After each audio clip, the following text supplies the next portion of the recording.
Have you ever wondered what it's like beyond the walls? Has the barrier that separates you from the outside world been causing you major distress?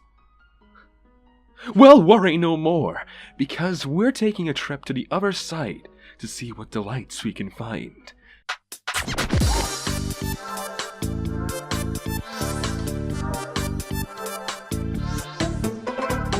Good evening, welcome to the Urban Space Zone. I'm your host as always, the Urban Spaceman, and today we're breaking the boundaries of the planes, taking advantage of weak points, and make it to the other side. Now, a huge disclaimer here, everything that I'm doing can be done in-game, using Nova and her Wormhole ability.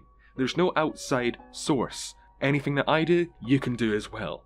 And there's really no practical advantage for doing any of this, but it's interesting nonetheless. So to break the barrier, you simply need to go to the spot in the map near Hellside Ruin, and at this spot use Wormhole. Your character will go invisible once you break the barrier, but of course don't panic, your character is still there, so you can maneuver to this rock. But you'll be met with another barrier, and a simple wormhole will bring you to the other side, and here we are. So first things first, let's take a trip to Cetus. Well, Cetus if it was on Nintendo 64, of course. But I'm not bashing DE at all, don't get me wrong.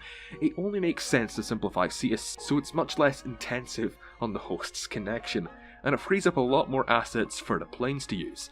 And look, it's water that's not actually water that we don't die in. And in this area alone, you'll see a fair few tricks developers use to trick your eyes in the planes. If we do see Cetus, we can't see it up close, so we don't notice the missing details, and it looks familiar enough at a distance for some to recognise it as Cetus. Let's play a guessing game now. Are these Cetus balloons 3D models or sprites? Yeah, they're sprites, that rotate depending on which way you're facing. When you take a closer look, they look really undefined, but at a distance, where we usually see them, in relation to the planes, you won't be able to tell them apart from the real thing because of perspective. And here's another guessing game. Is the Unum Tower just a background image? No, it's not. It's actually a 3D model that we can go to with a really simple trick. If you just use Archwing to get there, you'll find that there is an invisible wall, but Nova can bypass this one as well, and get into her Archwing. How? By simply deploying your Archwing at the same position as your Wormhole, you can trigger the Wormhole and then trigger the Archwing. It's a weird glitch, but it's a really useful one at that. So now here's the moment of truth. What's inside the tower? We've all wanted to know, and now we can. And from what you've seen so far, you can already guess what we'll find. Not too much. I mean, it's good to know that this is in fact a 3D object, but the real pleasure here is how intricate these low quality textures are. They're an anomaly, and are an art form within itself. No exaggeration in that statement, mind you.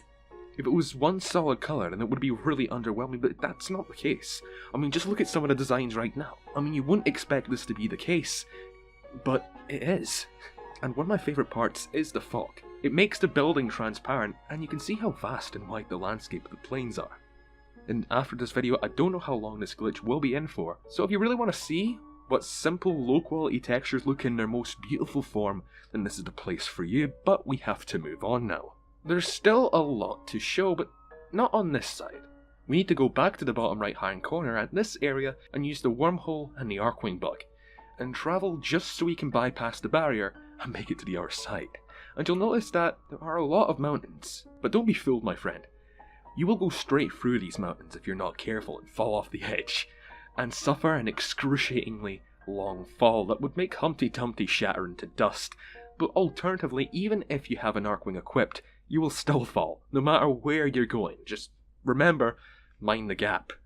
But here is our next stop, that may look familiar to some of you who have done the Plague Star event as of recent, and it's one of the caves that you go through in the Plague Star, which is, of course, just past. But even if it's not as defined as the actual thing, I'm still surprised to see this. They could have just left it as it is and not bothered to put this here, but that's consistency to a maximum.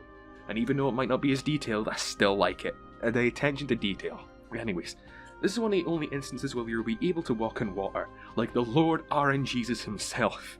You'll also find the best looking object that's out of bounds.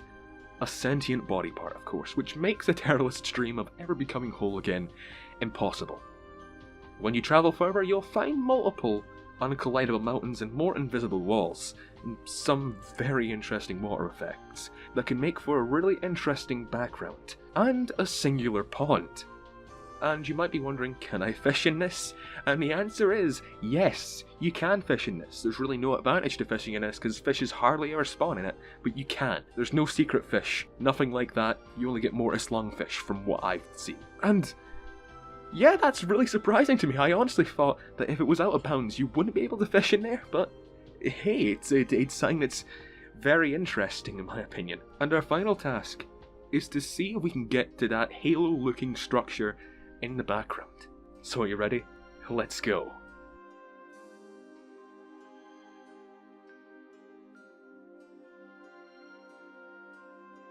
Oh, yeah. We just teleported. You can't. This is only a background image, unfortunately. I don't blame them for not putting the actual model of this in the game, because sitting that far away, you don't need to make a model for that. I don't blame them in all honesty. But unfortunately, that's where the journey ends. This is where we stop, and because that's about it in all honesty.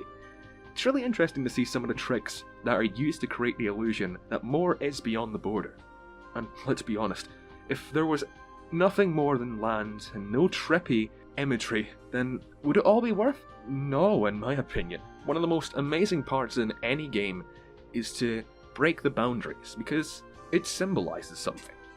It symbolizes that we want to think outside the box, and we'll try anyway desperately to get outside that box. And the stuff you see out of bounds is so interesting, and it can be so insightful, because you'll see a lot of developer tricks at play here, taking advantage of perspectives, hiding most of the object to make it seem like it's the full thing, and making something less detailed, that from the point you're looking directly at it, you can't tell the difference. And of course this video isn't to showcase all this trippy imagery and to try and paint Warframe as a glitchy game, because no game is without its glitches. If anything, I'm bringing this more to light so that they might patch it. Before they do that, you might want to visit the tower before that's gone. It's imagery.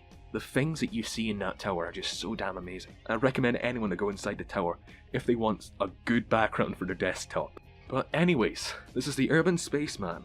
Like if you liked the video, dislike if you didn't, subscribe to be a part of the Conscious Zone, and hit that notification bell to be part of the Haroketeer Club, and to be called to duty whenever I upload. And as always, goodbye.